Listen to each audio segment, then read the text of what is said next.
Sweet and spicy dilis. Kasarap. Hello mga guys. Magandang araw. For today's video, gagawa ako ng sweet and spicy dilis. Since marami pa tayong dilis, ayan, gagawa ako ng pwedeng pang merienda na sweet and spicy. So, hugasan muna natin guys dahil parang medyo maalat tong dilis na to. Hindi ko lulutuin lahat guys dahil marami-rami pa to. Mga 3 dakot lang.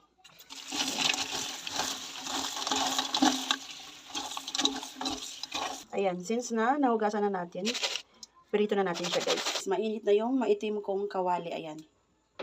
Maitim yung kawali mga guys dahil dating nakasalang na to sa kahoy. So kahit anong kuskus yung kawali na yan, hindi na matatanggal yung itim. Ayan.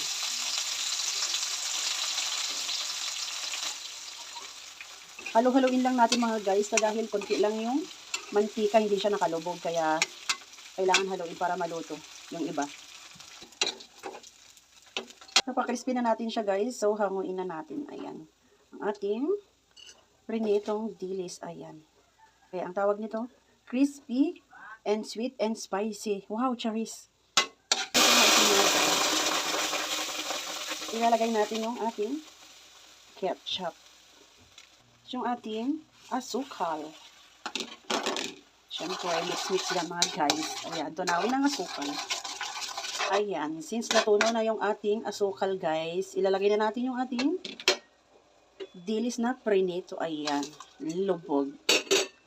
Siyempre, hahaluin ulit. Ayan.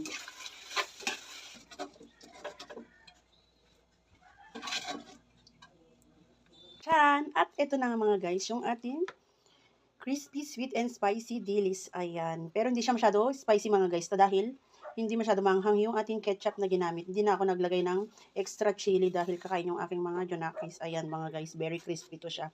So yun lang mga guys, bye! Thank you for watching and God bless us all. Siyempre, exciting part mga guys, tikiman time kung masarap ba itong ating crispy, sweet, and spicy dilis. Wow, charis! Sosyal. Pinasosyal na dilis. Hindi maring guess, charis. Tikman kung malutong. Ay, hindi masyado malutong. Pero napakasarap. Yung malalaki pala yung hindi masyado malutong mga guys, pero yung maliliit malutong siya. Kasarap. Madali lang palang gawin. Ito yung binibili natin mga guys sa mga street foods. Meron yung, ang mahal nga lang, yung isang supot na ganyan. 30 pesos, nakabili ako isang beses ganun. Madali lang pala gawin mga guys. So, para hindi na kayo bumili. Bumili na lang kayo ng dilista, kayo na lang gagawa guys. Mas marami pa. Mas magsasawa ka pa kaysa yung bibili. Sarap. Sarap. Ang sarap na naman ng ganitong luto ng dilis. Luto. Sarap. Matamis tapos may konting anghang. Yummy. Sarap ang snack.